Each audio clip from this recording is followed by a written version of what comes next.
Oui, je disais donc, voilà, nous sommes là ce soir et après avoir vécu notre dimanche les uns et les autres, mais nous sommes déjà mardi. Le temps file, file, file vraiment. Et ce soir, j'aimerais aborder avec vous, euh, comment dirais-je, le titre de notre méditation ce soir vient d'un passage de l'Écriture que nous connaissons bien. Ce n'est pas quelque chose de nouveau, ce n'est pas quelque chose même de spécial, j'ai envie de dire, mais quelque chose qui se manifeste pleinement dans cette Écriture qui nous dit que Dieu nous a donné la vie, le mouvement, l'être, et j'ai envie de rajouter ce soir, et la respiration, puisque c'est ce que nous dira le texte et nous allons le voir dans quelques minutes. Pour pouvoir aborder ce thème, nous allons d'abord commencer par ce que l'apôtre Paul a vécu à Athènes. Nous savons que l'apôtre Paul a été un homme qui s'est, comment dirais-je, qui non seulement a été apôtre, mais pour les besoins de répandre la parole de Dieu parmi les nations, il a dû voyager. Et nous savons qu'il a fait des voyages assez longs, souvent dans des conditions très périlleuses.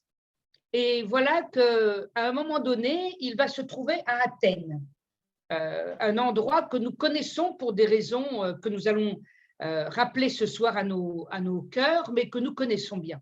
Alors voilà ce que j'ai écrit un peu, qui relate un peu cet épisode avant de lire le passage biblique que j'aimerais qu'on lise. Donc l'apôtre Paul à Athènes attend ses compagnons de route que sont Silas et Timothée. Et on sait que Timothée est un peu son fils adoptif. En attendant, il visite cette ville et il découvre de nombreuses idoles. Son esprit en est irrité, mais pourtant, il n'oublie pas sa mission. Et il s'entretient avec des Juifs et des craignants Dieu dans la synagogue. Donc, la première chose qu'il fait, toujours quand il a voyagé, même quand Dieu, à un moment donné, lui dit carrément, ils ne t'écouteront plus, maintenant je t'envoie au loin pour apporter la parole. Parce qu'en fait, il était toujours avec son peuple pour apporter la parole. Et là, Dieu dit, c'est fini, ils ne sont plus en capacité de recevoir, maintenant tu dois aller vers les nations. Alors là, quand il arrive dans une ville, il commence toujours par une synagogue. Donc, il va dans la synagogue et il s'entretient avec des Juifs et ce qu'on appelle des craignants Dieu, de ceux qui sont attachés avec les Juifs au Dieu d'Israël.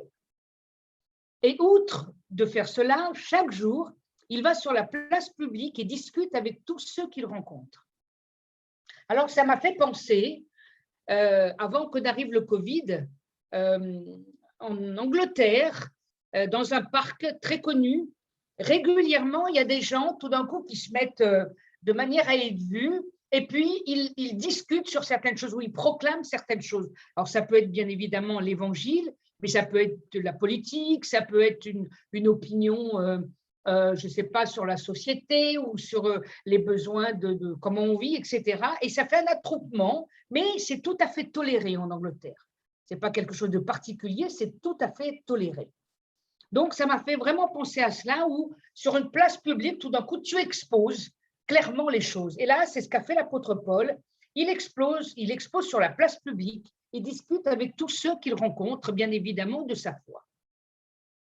Et puis, au cours de ce temps sur la place publique, la parole nous dit qu'il fait la connaissance de philosophes, donc d'hommes qui sont instruits et qui sont plutôt des philosophes.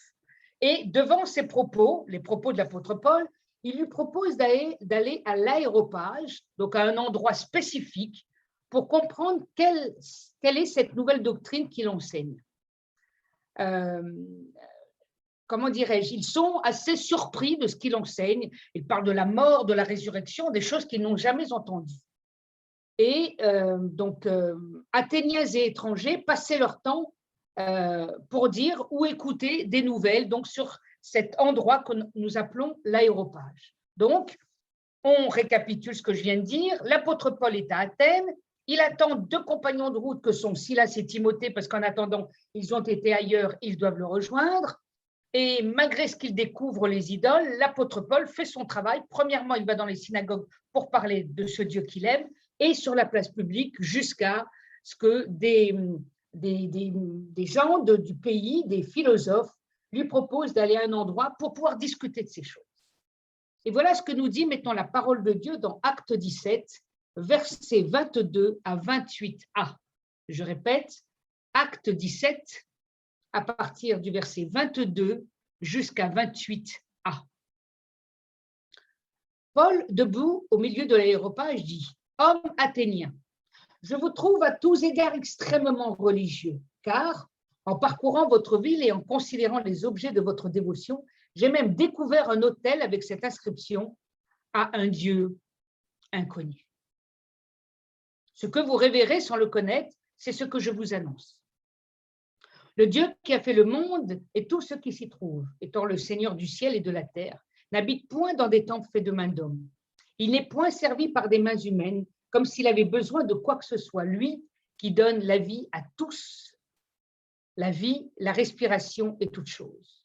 Il a fait que tous les hommes sortis d'un seul sang habitassent sur toute la surface de la terre, ayant déterminé la durée des temps et les bornes de leur demeure. Il a voulu qu'ils cherchassent le Seigneur et qu'ils s'efforçassent de le trouver en tâtonnant, bien qu'il ne soit pas loin de chacun de nous, car en lui, nous avons la vie, le mouvement et l'être. Combien l'apôtre Paul, comme toujours, il est clair, il est concis, et en peu de phrases, il expose quelque chose d'extrêmement profond et il expose clairement la situation. Alors l'apôtre Paul, comme il ne se trouve pas à Jérusalem, dans son environnement habituel, voilà que parmi les, comment dirais-je, les inscriptions de ceux qui sont morts, il voit une stèle, un autel, nous dit l'Écriture, avec cette inscription à un Dieu inconnu. C'est formidable parce que ça veut lui donner l'occasion de dire, ce Dieu-là, c'est ce Dieu-là que j'annonce. Donc, il va s'emparer de quelque chose qui est là et qui va faire la jonction entre ce que ces gens vivent, ça fait partie de leur environnement, presque de leur culture, j'ai envie de dire, et l'apôtre Paul qui va s'enquérir de prendre cet élément pour pouvoir permettre à ce qu'il veut dire de prendre racine au vu de ce que ces hommes connaissent. Ces hommes et ces femmes, mais là particulièrement, c'était des hommes qui étaient réunis. Et puis il dit, ce que vous révérez sans le connaître, c'est ce que je vous annonce. Donc en fait, effectivement, comme c'est un Dieu inconnu, les Athéniens révèrent quelqu'un qu'ils ne connaissent pas. Et l'apôtre Paul va dire, mais moi je le connais. Ce Dieu-là inconnu, moi je le connais. Et il va d'abord exposer clairement que ce Dieu a fait le monde et tout ce qui s'y trouve. Le ciel, la terre, et qu'il n'a pas besoin d'un temple fait de main d'homme. Parce que comme il a vu, bien évidemment, de ces temples et des faux dieux, il est en train d'essayer d'expliquer qu'il n'a pas besoin de ce genre de choses, puisqu'effectivement, ce Dieu-là, celui qu'il expose, c'est un Dieu qui n'a pas besoin de ce genre de choses, puisque lui-même a créé le monde. Et puis, il dit en substance, ce Dieu-là donne à tous, donc à eux comme à l'apôtre Paul et comme à d'autres, la vie, la respiration et toutes choses. Et il termine en disant, car en lui, nous avons la vie, le mouvement et l'être. Donc, il est vraiment très explicite. Et la chose qu'il semble appuyer, c'est l'idée que Dieu, le créateur de toutes choses, et que par lui, il y a la vie. Donc, il expose que cette vie, elle a du mouvement, ça crée un être, et elle a aussi la respiration. Alors, bien évidemment, nous allons essayer maintenant de dégager de cela l'idée de la vie. Alors, bien sûr, ce soir, je ne vais pas vous faire un cours sur la vie. Je crois que j'en serais bien incapable. Et surtout, ce serait quelque chose de assez phénoménal de parler de la vie. Mais on va essayer de retirer quelques points que la parole de Dieu nous donne de manière assez précise. Et nous allons voir dès la Genèse et jusqu'à la Nouvelle Alliance, bien évidemment, comment ça se construit. En tout cas, avec quelques versets. Dans Genèse 2, verset 7, voilà ce que dit l'Écriture. L'Éternel Dieu forma l'homme de la poussière de la terre. Il souffla dans ses narines un souffle de vie, et l'homme devint un être vivant. Alors, ça m'intéresse beaucoup parce que nous sommes conduits à regarder quelque chose d'assez intéressant. Et cette chose intéressante est celle-ci. Il dit, il souffla dans ses narines un souffle de vie. Dieu va souffler dans les narines de l'homme qu'il crée de la poussière de la terre un souffle de vie. Dieu fait passer de sa vie à quelque chose d'inerte, un souffle de vie. Il ne dit pas un souffle simplement, mais il dit un souffle de vie. La vie, c'est quelque chose d'animé. Quand on dit que quelque chose a de la vie, c'est que c'est quelque chose d'animé. Pas quelque chose de mort, mais quelque chose qui est animé. Et parce que c'est animé, il dit, et l'homme devint un être vivant. Et cet être va être un être vivant qui va exposer, comment dirais-je, à ne plus être inerte, mais tout d'un coup à avoir un mouvement. Alors, qu'est-ce que l'homme? Quand on essaye de l'expliquer de manière assez simple, mais de dire qu'est-ce que l'homme? Alors, l'homme avec un H majuscule, bien évidemment. L'homme possède un corps, mais ça nous le savons, puisqu'il va former de la poussière de la terre, donc un homme, il y a un corps, il y a une âme et un esprit pour guider ce corps. L'esprit va guider le corps. Le corps en lui-même ne peut pas vivre s'il n'y a pas d'esprit. Hein, c'est comme une voiture, si vous avez une belle carrosserie, vous avez tout magnifique, ça brille, c'est super, mais vous n'avez pas de moteur, eh bien vous avez beau avoir cette carrosserie, ça ne bougera pas. Donc il faut le moteur. Ben, pour nous, c'est l'esprit et c'est aussi le cœur parce que ça marche en même temps. Mais en tout cas, le corps doit être guidé aussi par l'esprit. Donc il est habité par la vie et peut prendre des décisions et faire des choix. C'est ça l'homme vivant. C'est un être qui va pouvoir bouger, prendre des décisions et faire des choix dans la vie. Ça je veux pas, ça comme ceci, ça soit comme cela. Donc dès la Genèse, Dieu nous parle d'un souffle de vie. Ce souffle, quand il souffle, ça nous fait penser à l'Ouach en hébreu, l'Ouach HaKodesh, l'Esprit Saint, où le Saint-Esprit était déjà à l'œuvre dans la création et on sait que le Père était là et le souffle de Dieu qui était sur la surface de l'abîme. Et puis bien sûr, Jean nous rappelle que le Fils était à l'œuvre avec son Père. Donc, on a cette idée de souffle, le souffle qui vient parce que le Saint-Esprit lui-même souffle et donne la vie. Un peu plus loin dans la parole de Dieu, bien plus loin dans un psaume, dans le psaume 16 très exactement et au verset 11, je répète, psaume 16, verset 11, il nous est dit « Tu me feras connaître le sentier de la vie. Il y a d'abondantes joies devant ta face, des délices éternelles à ta droite. » Alors c'est intéressant de voir que le psalmiste dit « Tu me feras connaître le sentier de la vie. » La vie a été donnée par un souffle, d'accord? C'est au départ un souffle de vie qui vient dans une terre qui est de la poussière et qui crée un homme, un être vivant. Et là, le psalmiste dit maintenant, tu me feras connaître le sentier de la vie. Il y a un sentier à parcourir dans la vie. La vie n'est pas faite simplement parce que je suis vivant, j'ai la respiration, je bouge, j'ai l'être, j'ai le mouvement, ça c'est très bien. Mais il y a un sentier à parcourir, il y a une route, il y a un chemin. Parce que la vie, il y a un chemin à prendre. Et Jésus va nous dire dans Jean 14,6, et ça vous alliez vous en douter que j'allais aborder cela, Jésus lui dit, je suis le chemin, la vérité et la vie, nul ne vient au Père que par moi. Jésus va clairement dire qu'il est la vie et il est aussi le chemin. Effectivement, Jésus est lui-même le chemin. Ce n'est pas qu'il est dans un chemin, il est lui le chemin. C'est pour ça que quand on pense à la création de Dieu, l'homme vient à naître, il n'a rien, il ne possède rien, il n'est pas le chemin en lui-même. Il a fallu que Dieu le guide. Et quand il était dans le jardin d'Éden, Dieu a tout exposé pour lui pour qu'il puisse prendre place là dans quelque chose qui était créé pour lui. Il n'a rien fait. Il n'a absolument rien fait. Il était simplement l'être qui a été créé à l'image et à la ressemblance de Dieu et il est au bénéfice de toute la création de Dieu. Il est en train de profiter au maximum de ce que Dieu a créé. Mais qu'est-ce qu'on est en train de découvrir? Parce qu'on est en train de découvrir quelque chose. Que Jésus, lui, va être le chemin. Le second Adam nous parle la parole de Dieu, donc Jésus, parce qu'on sait que le premier Adam va chuter, et c'est bien là le drame et tout ce qui va se passer, parce que quand il est, comment dirais-je, dans le jardin d'Éden, Adam bénéficie de tout. il est en relation avec le Créateur marche avec lui dans le jardin, tout va bien. Et au moment où la désobéissance apparaît et que Adam et Ève vont être chassés du jardin d'Éden afin de vivre dans dans un environnement de désolation, il faut bien le dire, hein, dans un moment qui n'est pas plaisant, hein, tout d'un coup, l'esprit qu'ils avaient est coupé de la présence de Dieu. Ils sont coupés de la présence de Dieu. Donc, il va falloir qu'il se passe quelque chose. L'homme a chuté, ce qu'on appelle. Il est vivant, hein, mais il a chuté. Alors, comment vivre maintenant? Comment espérer vivre, puisque les choses en sont ainsi?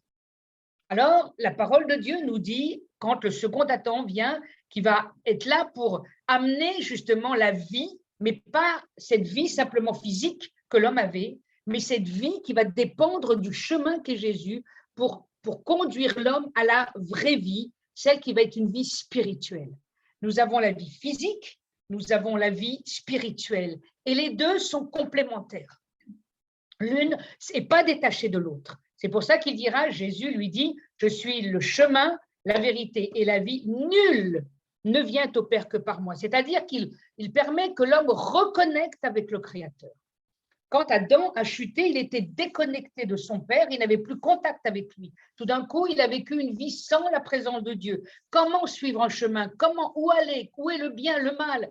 Toutes ces choses qu'il ne connaissait pas, il va falloir qu'il soit dans l'apprentissage. C'est pas simple.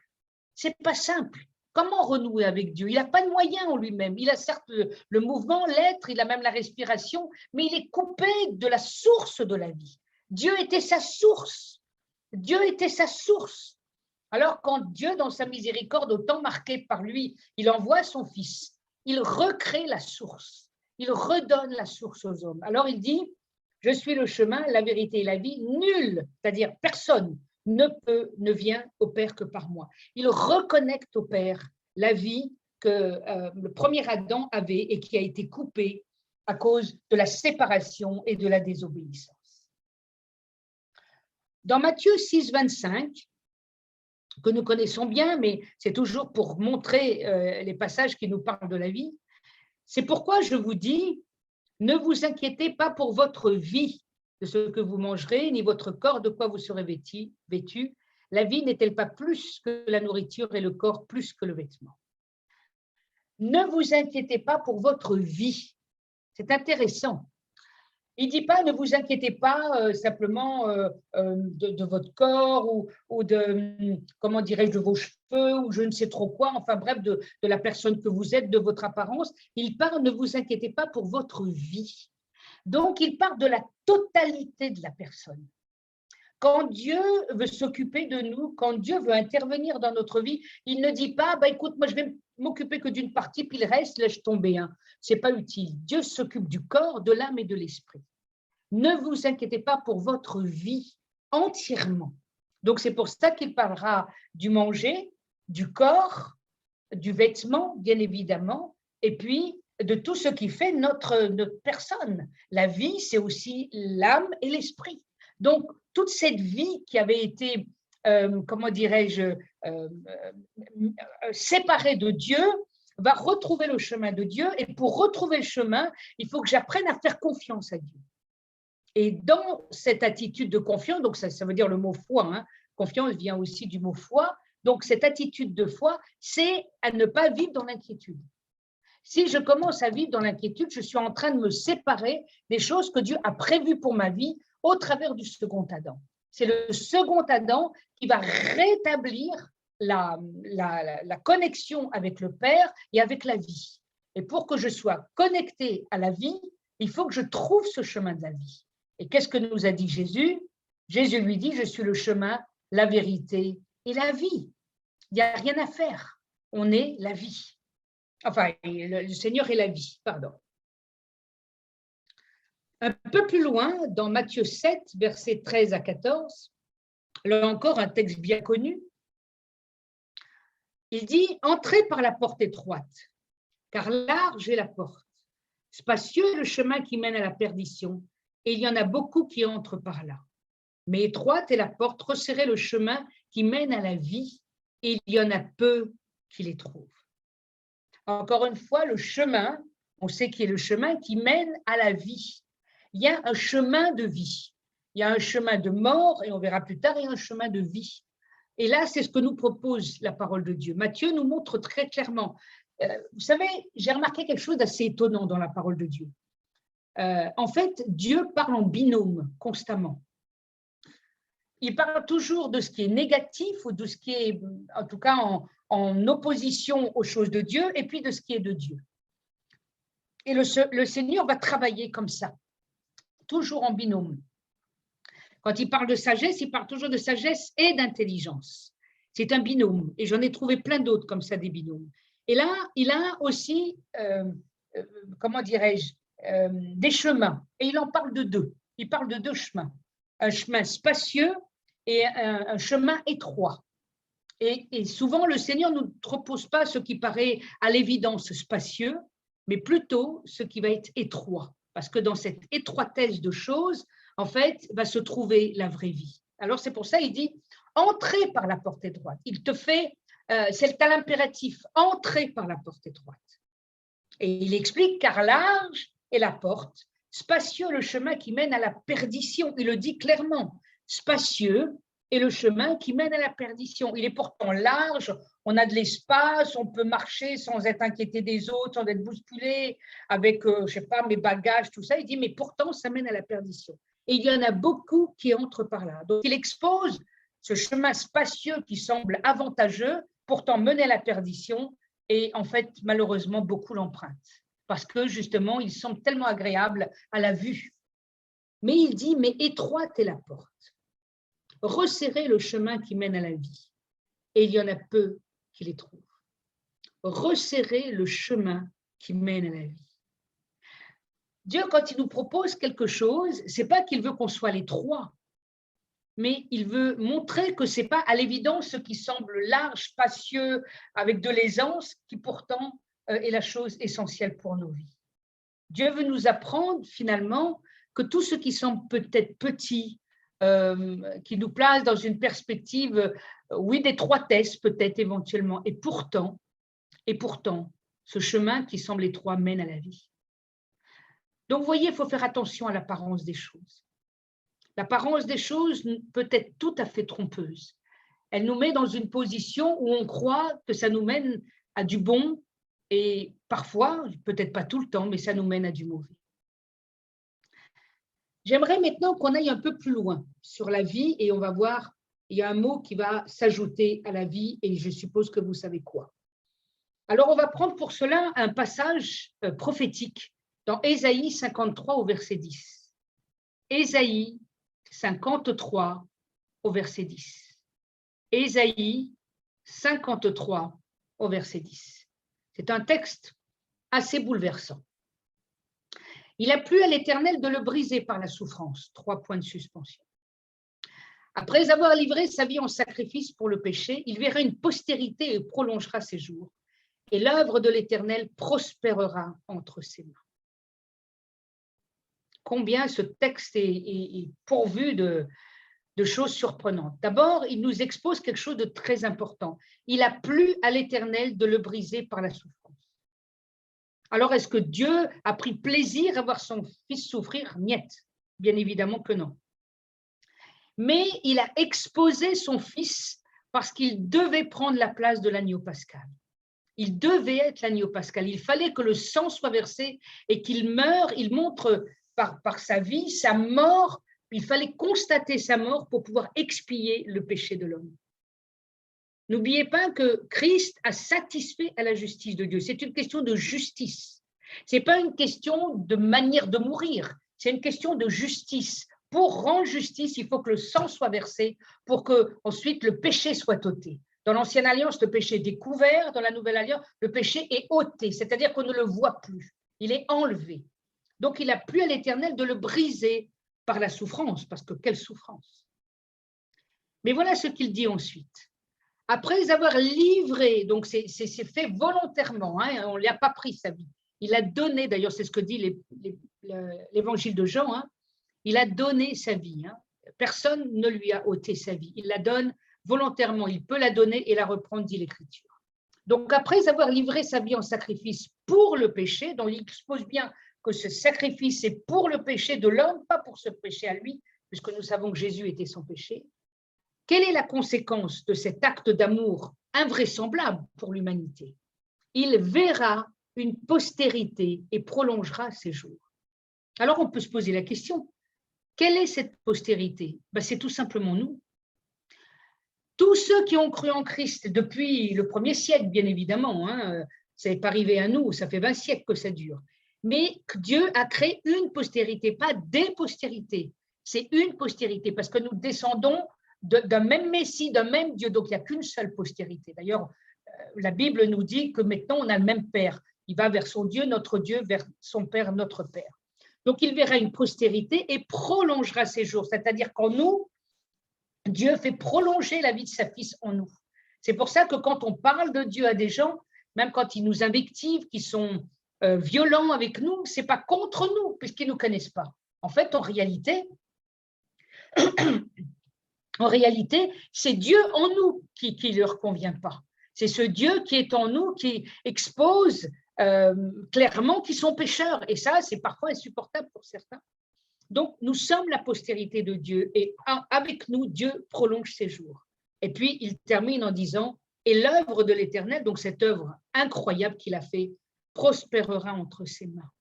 Donc, il y a une prospérité. Nous sommes dans la, nous sommes sa postérité et nous allons prospérer. Parce que nous allons grandir, nous allons aller de l'avant grâce à ce sacrifice. Alors, maintenant que Ésaïe 53 a exposé clairement ce qui allait se passer 7 siècles plus tard, Jean 3, verset 36 nous dit, Jean 3, verset 36 nous dit, « Celui qui croit au Fils a la vie, mais quelle vie maintenant? A la vie éternelle. » Au début, nous n'avions que la vie physique, la vie de l'âme, le mouvement, l'être parfait. Nous étions en mouvement, en capacité de prendre des décisions, etc., de faire des choses. Tout d'un coup, par la foi, nous accédons non plus simplement à la vie, mais à la vie éternelle, cette vie qui n'aura plus de fin, cette vie qui maintenant, dans le Fils, va aller jusque dans l'éternité. Donc, Jean 3, 36, celui qui croit au Fils a la vie éternelle. Et encore une fois, encore un binôme, celui qui ne croit pas ne verra point la vie, mais la colère de Dieu demeure sur lui. Encore un binôme.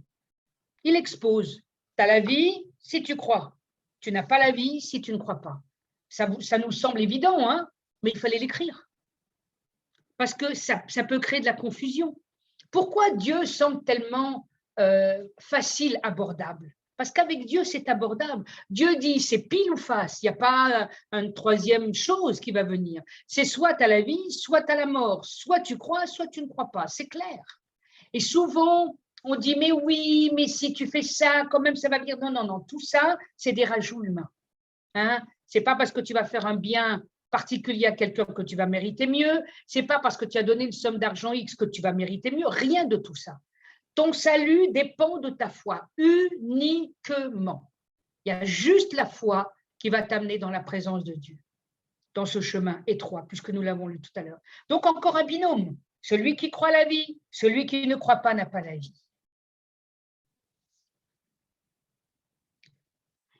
Et puis maintenant, nous allons voir un personnage que nous connaissons bien et que nous aimons, je pense, la fameuse Samaritaine. Ah, mon Dieu, tout ce qu'elle a à nous dire, cette Samaritaine. Personnellement, je l'aime beaucoup. C'est un personnage qui me je ne dirais pas me fascine parce que ça serait pas juste, mais en tout cas, il m'est arrivé de pouvoir enseigner sur elle et encore, je crois que j'ai encore beaucoup à apprendre, mais elle est surprenante, cette femme, très surprenante. On sait qu'elle est demi-juive, on sait qu'elle fait partie de ce temps où après le roi Salomon, à cause de tout ce qui s'est passé, son royaume a été scindé en deux grandes parties, le royaume du Nord, le royaume du Sud. Et que de là, plus tard à Jérusalem, on a adoré sur des endroits différents à Jérusalem et sur le mont Garizim. Et voilà que cette femme, elle est dans le coin, sur le mont Garizim, où elle adore là avec les autres, et malgré sa vie, et surtout, peut-être pas malgré, mais à cause de sa vie, on va dire de débauché qu'elle avait, le peuple, en tout cas le village, l'a mis de côté et elle doit vivre une vie assez solitaire. Et voilà que Jésus arrive à un puits. Alors, il sait pourquoi il est là, le Seigneur, bien évidemment, au puits où cette femme vient pour puiser son eau à une heure assez chaude pour pas être en connexion avec les jeunes hommes dont le village ne veut pas pour, comment dirais-je, pour un témoignage qui ne leur semble pas favorable. Donc, on va lire quelques versets dans Jean 4, versets 11 à 14. Jean 4, versets 11 à 14. Seigneur, lui dit la femme, tu n'as rien pour puiser. Donc, il est là, il expose qui il est, elle reconnaît qu'il est juif, tout ça. Il lui dit, comment tu t'adresses à moi, tu es juif, quoi. Normalement, les juifs ne m'adressent pas la parole. Bref, Seigneur, lui dit la femme, tu n'as rien pour puiser et le puits est profond. D'où aurais-tu donc cette eau vive? Es-tu plus grand que notre père Jacob qui nous a donné ce puits et qui en a bu lui-même, ainsi que ses fils et ses troupeaux? Donc, elle connaît bien son histoire. Elle sait que c'est un puits important où Jacob a pu faire boire ses troupeaux. Jésus lui répondit, « Quiconque boit de cette eau aura encore soif, mais celui qui boira de l'eau que je lui donnerai n'aura jamais soif. Et l'eau que je lui donnerai deviendra en lui une source d'eau qui jaillira jusque dans la vie éternelle. » Ah, jusque dans la vie éternelle. Dieu est en train d'exposer à cette femme la possibilité de toucher et de connaître la vie éternelle. Il expose à cette femme, dans des conditions un peu particulières, il faut bien le dire, en tête à tête. Et puis voilà que bien évidemment, il a soif, elle va prendre de l'eau pour puiser. Et Jésus va encore une fois créer un binôme entre une eau naturelle et une eau qui va produire la vie éternelle. Donc, il lui dit clairement, écoute, si tu bois encore de cette eau, ma fille, écoute, tu vas avoir encore soif. Moi, je te dis, cette eau, elle ne va pas te désaltérer comme tu le voudrais. Et on sait que le Seigneur parle d'une manière spirituelle. Il prend une parabole simple de la vie en exposant les choses naturelles. L'eau, elle sait ce que c'est que l'eau. C'est pour se désaltérer, c'est pour faire pousser ce qu'elle a dans la terre, etc. Donc, elle sait ce que c'est que l'eau. Mais Jésus va lui parler d'une autre eau, de cette eau spirituelle qui vient d'en haut et dont cette source ne peut pas se tarir. Elle est constamment, elle est nourrie, c'est quelque chose qui est vivant, comme Dieu, Dieu est vivant. Donc, il lui dit, quiconque boit de cette eau aura encore soif, mais celui qui boira de l'eau que je lui donnerai, c'est Dieu en Jésus qui va donner cette eau. Ah, intéressant. Donc, ce n'est pas l'eau du puits, c'est un don de Jésus. N'aura jamais soif. Et il est clair, pas de temps en temps, il dit jamais soif. Et l'eau que je lui donnerai deviendra en lui, donc il la donne, il la transporte de lui-même à quelqu'un d'autre, une source d'eau qui jaillira jusque dans la vie éternelle. Cette eau qui va désaltérer l'âme assoiffée de choses autres que de choses naturelles va être comblée par la présence de Jésus. Et là, je n'ai pas marqué le verset 15, mais en tout cas, cette femme lui dit, donne-moi cette eau à boire. Elle lui demande, elle lui dit, mais donne-moi de cette eau. Elle est claire, elle lui dit, mais moi, je veux de cette eau. Donc, il est en train de l'attirer vers lui en lui exposant les choses, les bénéfices qu'elle peut avoir. Bien sûr, elle a des besoins naturels, elle a des besoins de la vie de tous les jours, pour son corps, pour son âme, pour avoir un mari, etc. Et c'est comme ça qu'il va lui dire d'ailleurs après, écoute, appelle ton mari et dis-lui de venir ici. Puis là, elle lui expose, il dit, non, je n'ai pas de mari actuellement. Puis il lui dit, tu as bien fait de le dire, effectivement, tous ceux que tu as eus, ils t'ont laissé, et celui, le dernier que tu as, le 6e, tu n'es même pas marié avec. Puis il lui dit, et c'est là qu'elle lui dit, mais je vois que tu es prophète. Et cette femme découvre petit à petit qui est ce personnage. Il est juif, il lui propose une eau qui va aller jusque dans la vie éternelle, donc pas n'importe quelle eau, elle veut bien, tout d'un coup, elle touche à l'éternité, elle est consciente, elle a été enseignée. C'est une femme qui est loin d'être sotte, très, très loin d'être sotte, parce qu'elle dira un peu plus tard, elle dira, mais celui qui viendra, le Messie, il nous annoncera toutes choses. Donc, elle sait, elle connaît les choses de Dieu, mais elle n'a pas encore touché. Et c'est pour ça que je pense que le Père lui a dit, il faut que tu ailles là-bas, il y a quelqu'un que tu dois apporter la parole. Et Jésus va lui révéler, mais je le suis, moi qui te parle. Et tout d'un coup, cette femme, elle explose de joie et elle court dans le village annoncer que celui-ci qu'elle a rencontré ne serait-ce pas le sauveur du monde. Donc, elle est consciente qu'il vient de se passer quelque chose pour sa vie. Elle est venue pour puiser de l'eau naturelle et tout d'un coup, elle repart, en tout cas, elle va jusqu'au village avec une eau spirituelle, une eau qui ne se tarira pas, une eau qui va combler enfin sa vie, pas simplement son corps, mais son âme et son esprit. Elle qui était affligée, qui manquait tellement d'amour, qui était tellement en quête, en quête. Et Jésus va lui dire, mais moi je veux te donner ce que tu as besoin. Et Jésus le fait avec une délicatesse, avec un respect, mais incroyable, parce qu'il connaît tout, bien évidemment, le Seigneur. Alors elle va pouvoir avoir cette vie éternelle, nous savons la suite. Et que le village lui dira, écoute, c'est plus à cause de toi, de ce que tu as dit, que nous croyons, c'est à cause de lui, parce qu'il est resté. Et quand ils l'ont supplié de rester quelques jours, alors le Seigneur l'a fait, et ensuite il devait partir. Mais là, il avait une moisson formidable, le Seigneur, grâce à une seule femme dont il a touché le cœur, qui était affligée, attristée, reléguée comme étant rien. Enfin bref, c'était très, très difficile, très douloureux, n'ayant pas de contact avec les autres. Ça peut vraiment représenter ce qu'on vit aujourd'hui. Et pourtant, elle va courir vers les autres pour leur dire, il m'a tout dit, elle n'a plus honte d'elle. Elle n'a plus honte. Il m'a dit tout ce que j'étais. Elle est formidable, cette femme. Quelle audace. Waouh, waouh. Elle en avait besoin. Allez, un autre binôme encore. C'est formidable, ces binômes, comment Dieu est clair. Dans 2 Corinthiens 2, versets 15 à 16a. Quand je dis 16a, ça veut dire la première partie du verset. Et quand on dit 16b, ça veut dire soit la totalité, soit A et B, enfin bref, si A, C, etc. Donc quand on dit A, ça veut dire une partie du verset. Donc 2 Corinthiens 2, versets 15 à 16a. Nous sommes en effet, dit l'apôtre Paul aux Corinthiens, pour Dieu, la bonne odeur de Christ, parmi ceux qui sont sauvés et parmi ceux qui périssent. Aux uns, une odeur de mort donnant la mort. Aux autres, une odeur de vie donnant la vie. Encore une fois, un binôme. Encore une fois, il expose clairement les choses. Alors il nous dit, en effet, pour Dieu, donc pour le Père céleste, le Créateur, hein, nous sommes en effet pour Dieu la bonne odeur de Christ. Nous sommes une odeur de Christ. Nous respirons la présence de Dieu parmi ceux qui sont sauvés et parmi ceux qui périssent. C'est-à-dire que dans ce monde, on est exposé à des croyants et des non-croyants. Donc, aux uns comme aux autres, il se passe quelque chose. On ne peut pas être neutre. Vous savez que Jésus ne pouvait pas montrer, et il n'était pas une neutralité, Jésus. Impossible d'être une neutralité. C'est pas possible.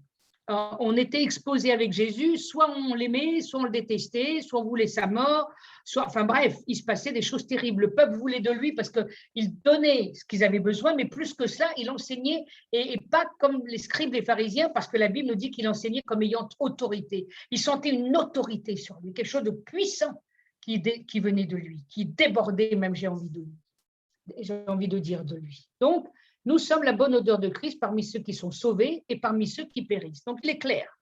Donc, aux uns, dit-il, une odeur de mort donnant la mort, c'est-à-dire pour ceux qui périssent. C'est-à-dire pour ceux qui ne croient pas, comme on a dit tout à l'heure, dans le texte, hein, on peut très bien voir, celui qui croit au Fils a la vie éternelle. Et celui qui ne croit pas au Fils ne verra point la vie. Donc, c'est une autre manière de dire la même chose. Parce que tu ne crois pas, parce que tu te mets dans une position où tu ne veux pas croire, alors celui qui représente Dieu, eh ben, ça représente la mort. Il ne veut pas venir. Tu ne peux pas venir à la vie, tu ne veux pas cette vie. Tu n'es que la vie physique, cette vie où l'esprit est mort. Et tant que l'esprit est mort, tant qu'il n'y a pas de révélation, tu ne peux pas comprendre Dieu, tu ne peux pas être attiré à Dieu. Et puis, il continue en disant aux autres, donc aux uns, la mort donnant la mort, aux autres, une odeur de vie donnant la vie. Vous voyez, ce n'est pas compliqué de comprendre la parole de Dieu. Quand on comprend ces binômes constants, mais l'Ancien Testament déjà, le Nouveau Testament ne fait que ça. La parole de Dieu est constamment dans ce binôme. Elle est dans cette dualité, le bien, le mal, le bon, le mauvais, le bon chemin, le mauvais chemin, la bonne odeur, la mauvaise odeur, la foi qui donne la vie éternelle et quand on ne l'a pas, qui ne la donne pas, etc. Nous sommes constamment dans un binôme. C'est clair avec Dieu. Ce n'est pas des choses pour lesquelles on se dit « Oh oui, ouais, c'est un peu facile ». Ce n'est pas facile. Ce n'est pas facile de venir à Dieu. Parce que c'est tout ou rien avec le Seigneur. C'est pas je viens à 50%, à 40% ou aller à 75%. Non, c'est 100% d'un côté ou 100% de l'autre. Tu ne peux pas être à cheval sur les deux, ça n'existe pas. Tu es à Dieu ou tu ne l'es pas. Donc, c'est pour ça qu'il est très important de comprendre que quand Dieu nous expose les choses dans sa parole, c'est pour nous montrer que tu ne peux pas te dire oh ben, je vais marcher à cloche-pied, soit d'un côté, soit de l'autre. Tu ne peux pas. Tu ne peux pas. C'est clair. Tu ne peux pas. Tu ne peux pas faire ça. C'est impossible.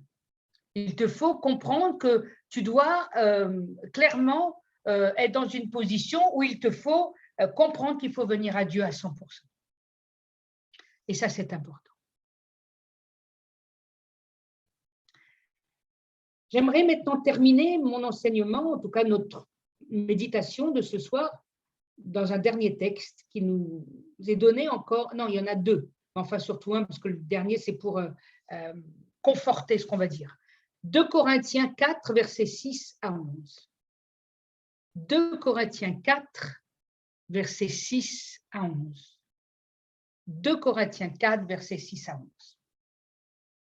Car Dieu, qui a dit « La lumière brillera du sein des ténèbres », a fait briller la lumière dans nos cœurs pour faire resplendir la connaissance de la gloire de Dieu sur la face de Christ.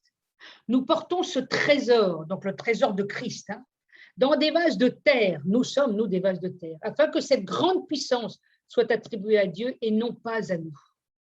Nous sommes pressés de toute manière, c'est ce que dit l'apôtre Paul, mais non réduits à l'extrémité, dans la détresse, mais non dans le désespoir, persécutés, mais non abandonnés, abattus, mais non perdus. Pourtant, toujours avec nous dans notre corps, la mort de Jésus, afin que la vie de Jésus soit aussi manifestée dans notre corps. Car nous qui vivons, nous sommes sans cesse livrés à la mort à cause de Jésus, afin que la vie de Jésus soit aussi manifestée dans notre chair mortelle. Waouh! Oh là là là! Là, il va loin, l'apôtre Paul. Là, waouh! Là, il est en train d'appuyer fort. Là, il est en train de nous exposer à quelque chose d'extrêmement profond. Alors, le Seigneur va dire que nous sommes des vases de terre. Et que dans ces vases de terre, il va mettre la splendeur de la gloire de son Fils. Et pourquoi il le fait dans des vases de terre? Pour que toute la gloire revienne à Dieu. Parce que si nous sommes, nous, déjà glorifiés, il ne peut rien faire. C'est fini, la gloire vient à l'homme. Mais Dieu dit, je ne donne ma gloire à personne. Donc, il est clair, il dit, nous sommes des vases de terre, ce n'est pas pour nous diminuer, mais vis-à-vis de lui, nous sommes des vases de terre. Et pour que, comme il dit, cette grande puissance soit attribuée à Dieu et non pas à nous. Et là, il expose.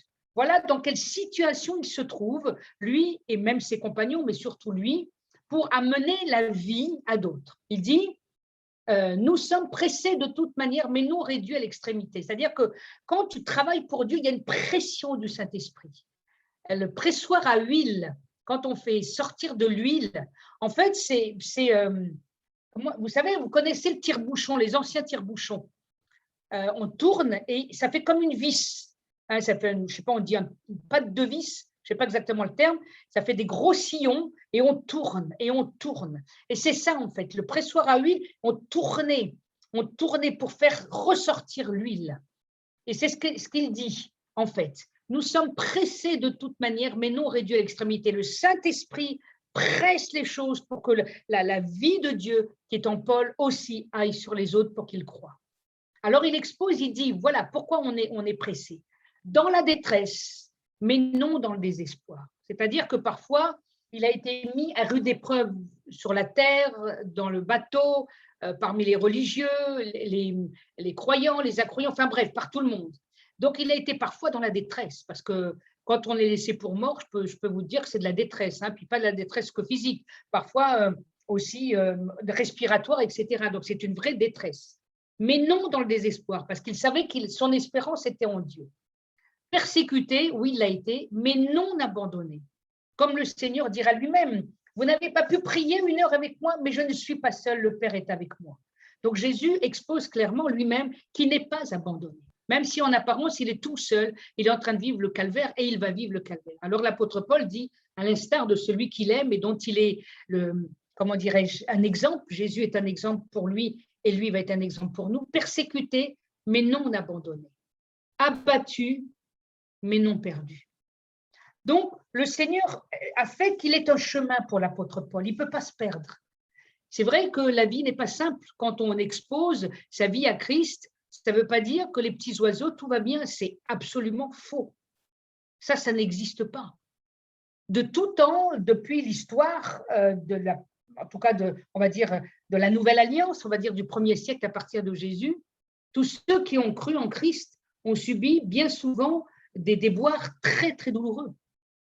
Parce que justement, leur foi leur a coûté parfois la vie. Il ne faut jamais oublier ça. Nous sommes une génération particulière où nous ne sommes pas nous persécutés, mais nous avons des frères et des sœurs qui sont persécutés et qui vivent dans des conditions aujourd'hui lamentables. Et justement, les intégristes et tant d'autres, je dirais malheureusement, profitent de cette situation pour faire que les chrétiens n'existent plus. Hein. On les met dans une situation terrible de manque d'eau, de nourriture, de soins, enfin bref, c'est très, très, très compliqué. Alors il dit tout ça, et il dit pourtant, toujours avec tout dans notre corps, la mort de Jésus. Qu'est-ce qu'il veut dire le Seigneur? Toujours, afin que la vie de Jésus, portant toujours avec nous dans notre corps, la mort de Jésus. Alors j'aimerais vous raccrocher cela toujours dans 1 Corinthiens, mais cette fois-ci 2,2, c'est facile à se souvenir, 1 Corinthiens 2,2, et il nous est dit, car je n'ai pas eu la pensée de savoir parmi vous autre chose que Jésus-Christ et Jésus-Christ crucifié. Alors pourquoi il parle de ça? Parce que sans la crucifixion de Christ, la vie éternelle n'est pas possible. Si Christ n'a pas été crucifié, alors tout ce qu'on raconte est faux. Tout. Il n'y a rien qui tient debout, rien, aucune doctrine, rien de chez rien. Il n'y a que l'Ancien Testament qui peut rester debout parce que ça nous projetait sur la Nouvelle Alliance et l'Ancien Testament tiendra parce qu'il n'y a pas Jésus, quoi qu'on parle tout le temps de lui, mais en tout cas pas dans une présence effective et puis plus tard dans son retour, même si l'Ancien Testament, encore une fois, parle même du retour de Christ. Mais en tout cas, la Nouvelle Alliance, ça n'a pas de sens. Donc, il dit, portant toujours avec nous dans notre corps la mort de Jésus, afin que la vie de Jésus soit aussi manifestée dans notre corps. Sa mort et sa résurrection vont permettre une vie dans notre corps. Sa mort, parce qu'il m'expose au fait de pardonner mes péchés et de me faire passer d'une vie naturelle à une vie spirituelle, d'une mort spirituelle à une vie spirituelle, pour que je puisse vivre cette vie de Christ en moi qui me relie, comme je l'ai dit tout à l'heure, à Dieu, puisque tout d'un coup, je suis reliée par la vie de Christ et par le Saint-Esprit aussi qui me sera donné avec la présence de Dieu. Donc, même mon corps en subit, je dirais, des transformations, afin que la vie de Jésus soit aussi manifestée dans notre corps. Et puis il continue et termine, car nous qui vivons, donc il parle bien de la vie, nous sommes sans cesse livrés à la mort à cause de Jésus. Effectivement, ils sont en but avec la société dans laquelle ils vivent, pas à cause d'eux, pas à cause de ce qu'ils ont fait de bon ou de mauvais, non, à cause de Jésus, à cause de celui dont ils expliquent qui il est. Hein, c'est constamment en but avec la société, parce que la société ne la voulait pas déjà à l'époque. Nous sommes donc sans cesse livrés à la mort à cause de Jésus, afin que la vie de Jésus soit aussi manifestée dans notre chair mortelle. Donc, dans cette vie que nous avons actuellement, où nous allons mourir, c'est clair, hein, on va mourir d'une manière ou d'une autre. Certains seront enlevés, mais d'autres vont mourir de leur belle mort, dont je pense que je ferai partie. Mais même dans cette vie mortelle, nous manifestons Christ parce que nous avons accepté Christ, parce qu'il vit en nous, parce qu'il nous a donné la vie éternelle. Déjà, cette vie éternelle qui n'est pas encore flagrante, puisqu'elle ne se verra que quand on sera là-haut, mais elle est potentiellement là pour amener jusqu'à l'éternité. Donc, l'apôtre Paul est clair. Déjà, dans sa vie physique, tout en étant en but avec la société dans laquelle il vivait, que ce soit auprès des Juifs ou des non-Juifs, que ce soit auprès des religieux ou d'un peuple qui ne connaît pas les choses de Dieu, de celui qui doit être enseigné, de celui qui, au contraire, expose ce qu'il sait et qu'il voudrait avoir l'assentiment de Jésus, quelle que soit sa position. La mort de Christ a tout changé. c'est ce que j'appelle un autre paradigme. C'est-à-dire que la société vivait comme ça, tout d'un coup, la société va vivre comme ça. C'est la même chose pour ce qui se passe en ce moment. Nous sommes en train de vivre un nouveau paradigme. On vivait d'une certaine manière, comment on travaillait, la vie sociale qu'on avait, la vie, etc. Il va se passer quelque chose d'assez énorme. Quoi exactement, je ne pourrais pas vous dire, mais il est en train de se passer des choses énormes, dont on va voir le résultat, je ne sais pas dans combien de temps, mais en tout cas, c'est en marche. Et bien, c'est la même chose avec Jésus. Il y avait un paradigme, c'était sans Christ, c'était une vie plus ou moins religieuse dans l'Ancienne Alliance, c'était que les Juifs qui connaissaient Dieu, ils étaient les témoins de Dieu, de l'existence, du Créateur des cieux et de la terre, de tout ça. Un jour, Jésus vient au monde, il naît par cette Vierge qui avait déjà été exposée dans Ésaïe 7,14. Cette jeune femme, elle a un enfant d'une manière surnaturelle, il s'appelle Yeshua, qui veut dire Dieu sauve, même s'il y en a beaucoup qui s'appellent Yeshua, celui-ci est particulier, rempli de l'Esprit de Dieu, et il va exposer les hommes à la vie éternelle. Tout d'un coup, il redonne ce qui avait été perdu à cause du péché. Alors Christ, l'apôtre Paul va dire, déjà dans notre chair mortelle, on exprime et on manifeste la vie de Dieu. Et pourtant, on est des êtres mortels. Mais cette mortalité ne va rien changer parce que de ma mortalité, Dieu va me donner un nouveau corps, parce que c'est ce qu'il dira plus tard, je crois que c'est dans 2 Corinthiens 15 ou 1 Corinthiens 15, je ne sais plus, c'est 1 ou 2, où il va exposer clairement la résurrection. Enfin, c'est absolument extraordinaire ce chapitre. Et il expose clairement que même déjà dans cette chair mortelle, la mort de Christ a fait son travail et cette vie éternelle est déjà là. Et elle n'a plus besoin que de continuer pour aller jusque dans l'éternité avec le nouveau corps que nous aurons. Donc ce soir, je voulais vous exposer à la vie. Pas simplement à votre vie naturelle, parce qu'elle est pas mal, mais elle n'est pas suffisante. La vie naturelle que nous avons dans le mouvement, l'être et même la respiration est très bien. Ça ne me pose aucun problème. Hein?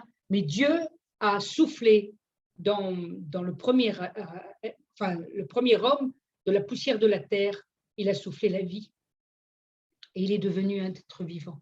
Donc nous sommes animés, mais il ne suffit pas d'être animés. Nous avons besoin de plus que d'être simplement animés dans notre corps. Il faut cette vie spirituelle qui souffle en nous par le Saint-Esprit et qui fait que nous avons plus que la vie physique. Nous avons la vie spirituelle, la vie de l'âme qui tout d'un coup, qui avait été brisée, blessée, peut être rétablie, peut trouver comment dirais, cette souffrance. Le Seigneur va permettre des guérisons et cette vie de l'esprit va enfin apparaître parce qu'elle était morte. Et déjà dans nos corps mortels, nous manifestons la vie de Christ. Alors quand quelqu'un s'oppose à vous, ce n'est pas contre vous qui le fait, c'est contre la vie de Christ en vous. Ça change tout. On ne peut pas en vouloir aux gens. Ils ne comprennent pas ce qu'on a en nous. Alors, il faut avoir de la patience. Mais savoir que vous avez la vie de Christ, ça change tout. Donc, l'opposition que vous avez n'est jamais contre vous. Les gens ne vous connaissent pas. Ils peuvent vous en vouloir de quoi? Par contre, vous exposez Dieu, et ça, certains, ça les met en rogne, dans une colère noire, parce qu'ils ne veulent pas de Dieu, ils veulent vivre leur vie à eux. Ils veulent vivre ce qu'ils ont envie, eux. C'est comme ça. C'est comme ça. Alors, j'aimerais, si vous le voulez bien maintenant, puisque nous sommes arrivés à l'heure, eh bien, de prier pour vous. De prier pour vous, comme pour moi d'ailleurs, que cette vie de Dieu qui se manifeste déjà dans nos corps mortels puisse apparaître non pas une vie simplement naturelle, physique, qui est bien, je n'ai pas de souci, mais que nous ayons cette vie spirituelle manifeste pour que ça interroge les gens et que quelle que soit l'opposition, ça n'est pas contre vous qui lutte, mais c'est contre Dieu. C'est toujours une lutte envers le Dieu créateur. Alors prions. C'est vrai, Père, que ce soir, tu nous as mis face à la vie. Waouh, Seigneur, face à la vie. Et quand on est exposé à la vie, c'est vrai que c'est une chose énorme, Seigneur, la vie. Ce n'est pas juste 3 petites lettres qui font le mot vie, c'est bien plus que cela. C'est des actions, c'est des pensées, c'est un style de vie, c'est une manière de se comporter, c'est une famille ou pas, c'est quel rôle j'ai dans la société professionnelle, si je suis mariée avec mon époux, mon épouse, ou bien avec mes enfants, avec mes amis, etc. Enfin, c'est énorme, la vie dans son ensemble. Et tout d'un coup, Seigneur, tu nous places devant la vie éternelle. Tu l'as fait déjà pour certains personnages, dont la Samaritaine et tous les autres d'ailleurs que tu as rencontrés sur le chemin et que nous avons rencontrés sur notre chemin. Cette vie éternelle qui déjà est exposée dans nos corps mortels est déjà en lutte dans la société parce que certains vont l'accepter, d'autres non. Et ces binômes que tu nous as montrés ce soir, qui sont clairs, ils sont faciles à mémoriser. Tu crois en Christ à la vie, tu ne crois pas, tu n'as pas la vie. C'est clair. Une odeur de vie pour ceux qui veulent la vie, une odeur de mort pour ceux qui ne veulent pas de Dieu. C'est clair, Seigneur. Il n'y a pas, voilà, on n'a pas à chercher. Les choses sont claires avec toi. C'est du 100% d'un côté ou 100% de l'autre. Mais on ne peut pas être à cloche-pied d'un côté et de l'autre. Alors je prie, Seigneur, pour que tes enfants ce soir sachent qu'ils doivent être du 100% pour toi. Et que cette vie spirituelle qu'ils ont en eux est une vie tellement formidable, tellement incroyable, que s'ils en comprennent ne serait-ce que, je ne sais pas moi, le quart, même le 8e, même le 16e, eh bien, ça sera déjà suffisant pour en comprendre toute la portée. Parce qu'au fur et à mesure qu'ils grandissent avec toi, au fur et à mesure qu'ils apprennent à te connaître, alors cette vie, elle s'étend en nous, elle prend de la place. Et même si le chemin n'est pas spacieux, parce que tu as dit que c'était un chemin étroit, à l'intérieur de nous, il y a de l'espace. Peut-être pas à l'extérieur, mais en nous, oui. Et je prie que cet espace que tu veux prendre en nous, alors soit une réalité, Seigneur. Bénis tes enfants ce soir.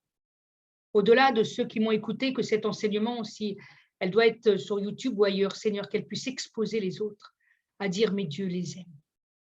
Et que, qui que vous soyez ce soir, quand vous écouterez ce message, que vous soyez croyant ou pas, ou que vous commencez à comprendre, parce que vous vous êtes quand même attiré par celui que vous avez vu, par un de vos amis, ou une de vos amies, ou un couple d'amis, ou simplement quelqu'un au collège, ou bien quelqu'un au travail, que m'importe la situation, mais si vous êtes attiré, sachez que la vie est possible pour vous.